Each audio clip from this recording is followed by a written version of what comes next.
하루의 삶을 잘 지쳐 나가는 여러분 모두가 될 수 있기를 주님의 이름으로 축복합니다.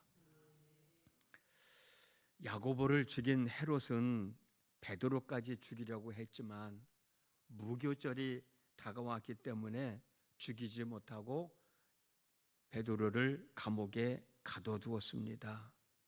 그런데 이 헤롯 왕은 제사장들과 사두개인들이 복음을 전하지 못하도록 사도들을 감옥에 가두어 두었을 때 감옥문이 열리고 감옥에서 나와서 복음을 전했었잖아요. 이 사실을 알고 그랬는지는 모르지만 베드로를 2개의 쇠사슬로 꽁꽁 묶어놓고 군인들을 4명씩 4조로 짜서 감옥문을 철저하게 지키게 하였습니다. 그런데 여러분, 그날 밤에 참으로 놀라운 일이 일어났습니다. 도저히 빠져나갈 수 없는 상황에 처해 있던 베드로가 감옥을 나오게 된 것입니다. 그 이유는 하나님께서 베드로로 하여금 감옥을 나올 수 있게 역사하셨기 때문입니다. 사랑하는 성도 여러분, 우리들의 힘으로 도저히 해결할 수 없는 것이라 할지라도 하나님이 하시면 모든 일들을 완벽하게 이루어 주십니다. 이와 같은 은혜가 여러분 모두에게 임하기를 주님의 이름으로 축복합니다.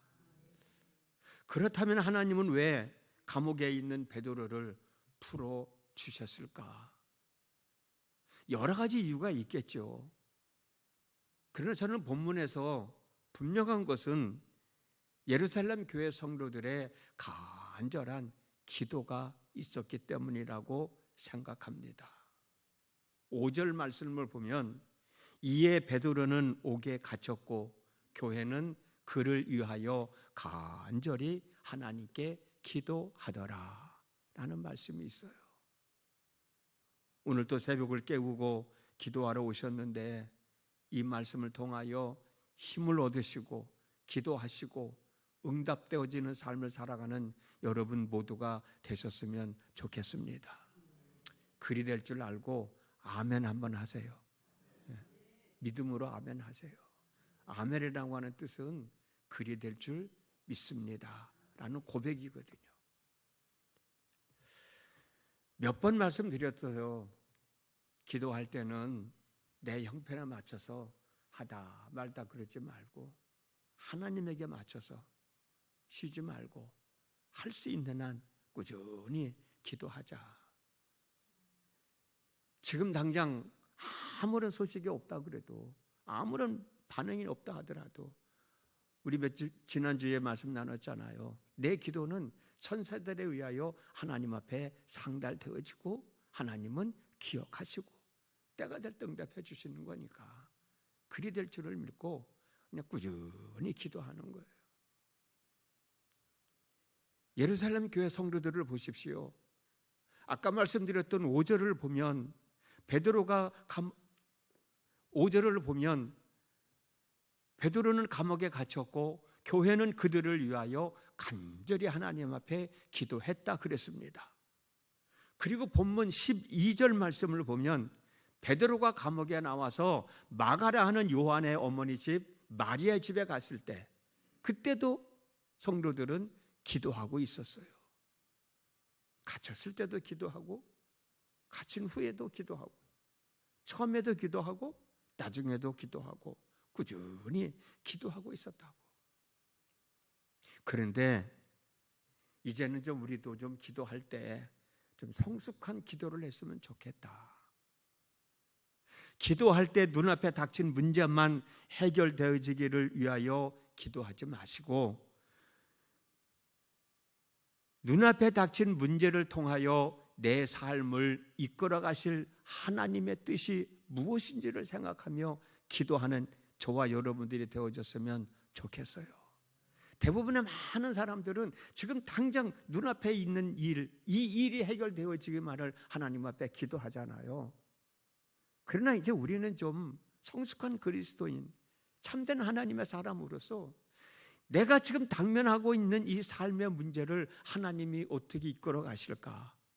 왜 내게 이런 어려움을 당하게 하셨을까? 왜 이런 일을 허락하셨을까? 좀 더 하나님의 뜻을 좀 생각해 보면서 이 사건을 통해서 나에게 깨닫게 하시려고 하는 하나님의 마음이 무엇일까? 이 일을 통해서 내 삶을 이끌어 가시는 하나님은 어떤 방법으로 이끌어 가실까? 좀 그런 것들을 좀 생각하면서 하나님 앞에 기도하는 사람이 되면 어떨까라는 생각을 하게 되는 거예요. 그렇게 기도하다 보면 때로는 하나님 왜 그래요? 라고 물을 수도 있고, 하나님 이 상황에서는 내가 어떻게 해야 돼요? 어떻게 해야 이 삶의 문제를 통해서 내 삶을, 이 문제가 해결되어지고 이 문제를 통해서 내 삶을 더 잘 추스리며 하나님의 사람으로서의 삶을 살아갈 수 있을까요? 좀 수준 높은 기도를 좀 했으면 좋겠다는 생각을 갖게 됐어요. 오늘 마리아의 집에서 기도하고 있는 사람들을 좀 생각해 보세요. 베드로가 감옥에서 풀려나와 마가의 집에 갔을 때 성도들은 분명히 기도하고 있었다고 그랬습니다. 대문을 두드리는 소리를 듣고 로데라고 하는 여자가 밖으로 나가서 대문 밖에서 문을 두드리고 있는 베드로를 보고 얼마나 놀랐는지 대문도 열어주지 않고 기도하고 있는 사람들에게 달려가서 베드로가 왔다고 말을 했어요. 그런데 이 사람들은 로데가 전하는 말을 믿지를 않았어요. 헛소리 한다고 그랬어요. 미쳤다고 그랬어요. 로데가 아니라고, 베드로가 왔다고 태풀이 하니까 베드로의 천사를 봤다고까지 이야기를 했어요. 이 사람들은 왜 이렇게 반응을 했을까? 왜 이런 말을 했을까? 라고 생각을 해 봤어요. 이 사람들은 기도하면 응답되어진다는 믿음 없이 기도했기 때문에 베드로가 풀려나 대문 밖에서 문을 두드리고 있다고 해도 그 소리를 듣고 헛소리라고 얘기했을까? 미쳤다고 얘기했을까? 베드로의 천사를 봤다고 얘기한 걸까? 저는 응답되어진다는 믿음 없이 기도한 사람들이 아니라고 생각해요. 왜 그러냐면 지금 모여서 기도하고 있는 사람들은 성령 충만함을 받은 성령 공동체 안에 있는 사람들. 당시 예루살렘 교회의 모든 성도들이 얼마만큼 성령 충만함을 받았습니까? 성령 공동체 안에 있는 사람들이 지금 같이 하나님 앞에 기도하고 있는 거거든요. 그리고 예수님을 믿으면 붙잡혀가고 아차하면 죽음을 당하는 때잖아요. 그런데도 불구하고 이 사람들은 예수님을 믿는 믿음을 가지고 교회 안에서 개인 집에서 기도하고 있는 사람들이거든. 그러니까 이 사람들이 믿음 없이 기도하는 사람은 아니란 말이에요. 그렇다면 왜 이 사람들은 베드로가 문 앞에 있다는 말을 듣고 미쳤다고, 베드로의 천사라고 얘기를 했을까? 저는 이 사람들의 기도는 일반인들의 기도와 달랐다고 생각해요. 뭐가 다른 게 뭐냐? 아까 말씀드린 것처럼 대부분의 많은 사람들은 지금 당장 겪고 있는 현실적인 문제가 해결되어지기를 원하는 마음으로 하나님 앞에 기도하지만, 그래도 이 예루살렘 교회 성도들은 자기들에게 당면한 현실적인 문제를 통하여 이루시려는 하나님의 뜻이 있음을 알고 그 뜻이 무엇인지를 위해서 기도했고 그 뜻이 이루어지기를 위해서 기도한 것이 아닐까라는 생각을 하게 된 겁니다. 생각해 보십시오. 야고보가 처형되었습니다. 베드로마저 처형된다면 교회가 흔들리고 성도들이 흩어지고 교회가 어려워지는 것은 불보듯 뻔한 일 아닙니까? 그래서 베드로가 빨리 석방되어져야 되겠지만, 베드로가 빨리 석방되어지는 것보다 더 중요한 것은 예루살렘 교회 성도들은 어려운 난국을 극복하고 더욱더 단결하여 교회를 지켜나가야 된다는, 그런 책임감을 갖고 있을 거예요. 베드로가 감옥에 갇혀 있으니까 아마도 베드로도 야고보처럼 처형되지 않을까? 그를 위해서 기도했겠지만 만약에 베드로가 처형된다고 하면 이 교회는 어떻게 될 건가?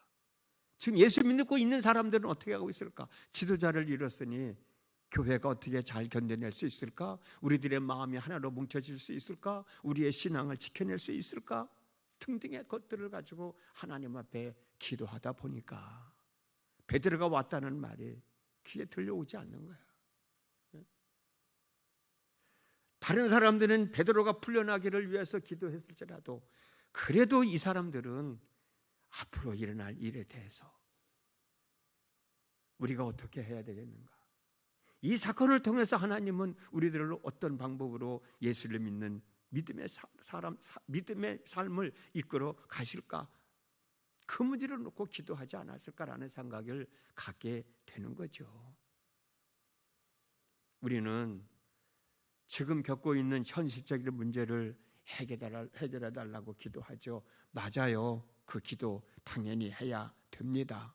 그러나 한 걸음 더 나아가서 우리가 겪고 있는 현실적인 문제를 통해서 이루시려는 하나님의 뜻이 무엇인지를 알기 위해서 기도해 보는 거예요. 내가 겪고 있는 삶의 문제로 인하여 이루시고자 하는 하나님의 뜻이 무엇인지를 알고 그 뜻이 이루어지는데 내가 어떻게 해야 될 것인가를 하나님으로부터 지혜를 구하는 거예요. 하나님부터 능력을 구하는 거예요. 그러다 보면 내가 지금 당면한 삶의 문제도 해결되어지면서 하나님이 나에게 향하신 그 크신 뜻을 알게 되니 우리는 더 하나님을 믿는 믿음이 굳건해지게 되고 우리의 삶을 더 튼튼하게 해나갈 수 있지 않겠냐는 거예요. 좀 더 쉽게 말씀드리면 지금을 위해서도 기도해야 되지만 내일을 위해서도 기도하는 사람들이 되자. 뭘 가지고? 지금 내가 당면하는 삶의 문제를 가지고 이거 가지고만 아웅다웅하면서 이거 가지고 어떻게 해요 하기보다 이걸 가지고 내일의 삶을 추스려 나갈 때 하나님 내가 어떻게 해야 합니까? 기도할 수 있지 않겠어요? 오늘 하루도 기도의 응답으로 복된 날을 살아가는 우리 모두가 되어졌으면 정말 좋겠습니다. 내일을 위한 기도를 통하여 내일의 삶도 잘 준비되어지고 잘 살아가는 우리의 삶이 되어졌으면 정말 좋겠습니다. 지금 당면한 나의 삶의 문제로 내일의 삶을 이끌어 가시는 하나님의 뜻을 알기 위하여 기도하는 시간이 되어졌으면 좋겠습니다. 남들이 하지 못하는 새벽을 깨우고 하나님 앞에 기도하고 있는 여러분들이지만 이제는 우리가 좀 더 성숙한 기도인의 자세로 성숙한 기도를 통해서 우리에게 향하신 하나님의 뜻을 알고 그 뜻을 이루기 위하여 기도하시고 그 뜻이 이루어지는 삶을 통해서 기뻐하시고 감사하시고 하나님 살아계심을 증명하며 살아가는 여러분 모두의 삶이 되어질 수 있기를 주님의 이름으로 축복합니다. 기도하겠습니다. 하나님, 오늘도 저희들에게 하루의 삶을 허락하셨습니다. 때를 따라 돕는 은혜를 얻기 위하여 새벽을 깨웠습니다. 은혜의 보좌 앞에 나와 있습니다. 이 시간 기도할 터인데 성령 안에서 기도할 수 있도록 성령 충만하심의 은혜를 허락하여 주시옵시고 지금 당장 당면한 삶의 문제만 위하여 기도하는 저희들이 아니라 이제는 내가 당면한 삶의 문제를 통해서 이루시고자 하는 하나님의 뜻이 무엇인지 알기 위하여 기도하는 저희들 되어지게 하여 주시옵시고 그 뜻을 이루어 나가는 참 믿음의 사람들이 되어질 수 있도록 은혜를 더하여 주시옵소서. 지금 당면한 삶의 문제를 가지고 내일의 삶을 더 귀하게 추스려 나갈 수 있는 저희들이 되어지도록 은혜를 더하여 주시고 지혜를 더하여 주시고 능력을 더하여 주시고 하나님의 영광을 볼 수 있는 큰 믿음도 허락하여 주시옵소서. 예수님의 이름으로 기도드렸습니다. 아멘. 425장 우리 1절만